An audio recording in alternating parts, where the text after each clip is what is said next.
राज्यातील व आपल्या भागातील नवनवीन बातम्या पाहण्यासाठी SM9 न्यूज मराठी या चॅनलला लाईक करा, सबस्क्राईब करा आणि शेअर करायला विसरू नका. दिशा हॉस्पिटलमध्ये महात्मा ज्योतिराव फुले जन आरोग्य योजना सुरू. डॉक्टर सचिन गवळी. सांगोला शहरातील कडलास नाका येथील दिशा हॉस्पिटलमध्ये आयुष्यमान भारत, प्रधानमंत्री जन आरोग्य योजना व महात्मा ज्योतिराव फुले जन आरोग्य योजना सुरू झाली असून याचा लाभ गरजू रुग्णांनी घ्यावा असे आवाहन डॉक्टर सचिन गवळी यांनी केले आहे.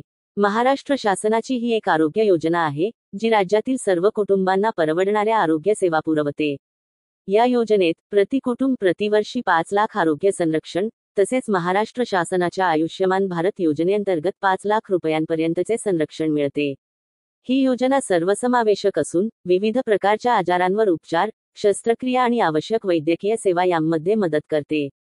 यावेळी डॉक्टर सचिन गवळी यांनी अधिक माहिती देताना सांगितले की, सांगोला येथील दिशा हॉस्पिटलमध्ये पूर्वीपासूनच मुख्यमंत्री सहायता निधी योजना सुरू असून या योजनेअंतर्गत सांधा रोपण शस्त्रक्रियासाठी निधी, सर्व मेडिक्लेम कॅशलेस सुविधा असून या हॉस्पिटलमध्ये सर्व प्रकारच्या फ्रॅक्चर, ॲक्सिडेंट आणि ट्रॉमा केअर, आर्थोस्कोपी, खांदा, गुडघा निसटणे उपचार, प्लास्टिक सर्जरी, कृत्रिम सांधारोपण शस्त्रक्रिया, THR, TKR, स्पाइन सर्जरी, जबड्याची शस्त्रक्रिया, मणक्याचे सर्व आजाराचे निदान व उपचार केले जातात असेही सांगितले.